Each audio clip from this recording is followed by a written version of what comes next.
Someone asked me very kindly how to put the rubber bands on the low Hardware TCU, so here you go.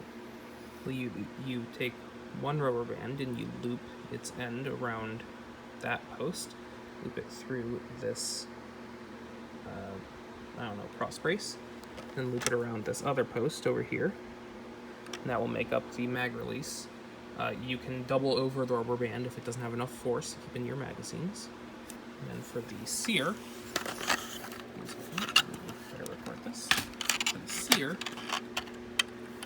you put in the sear, loop the rubber band around that end of it, which you can see right there.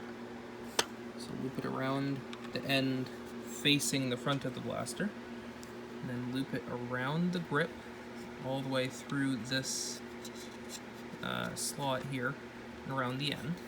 You can double up that rubber band if you want, which I have here.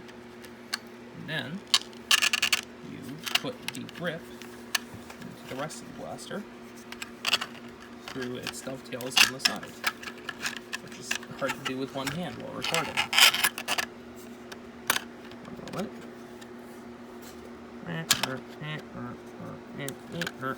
There we go. So you have your rubber band like that, looped around that like that, and then you just slide this into its dovetails, which once again is hard to do with one hand. Oh, and this needs to be like that. Oh gosh. That's not right. One moment. This is the kind of professional videography that you've come to expect from me. Yeah, that rhymed. Alright, one moment. Alright. There, yep.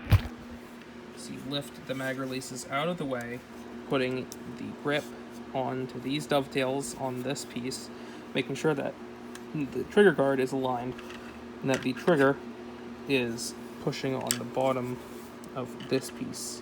So you want this, you can see this corner of the trigger right there, to be on top of this piece, or else it can't act on it correctly. So once that's all lined up, then you just slide those two bits together. There you go.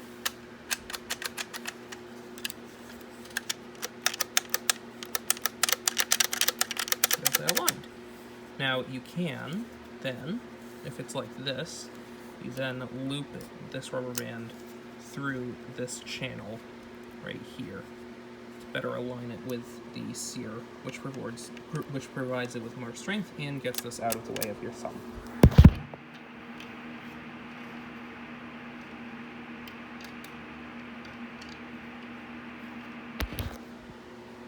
Like so. So you can see that the rubber band is now in that channel. And that is the same on both ends. Now, a very nice trigger pull. Yeah. And I apparently missed the dovetail on this side. So pull out the grip, line up both of the dovetails on it, make sure the trigger guard is in place, and then slide it back together. There we go. Now that is back together. And on this side, it is the same. So I pull down the trigger. Like this. You can see that the sear moves down. Yeah. Epic.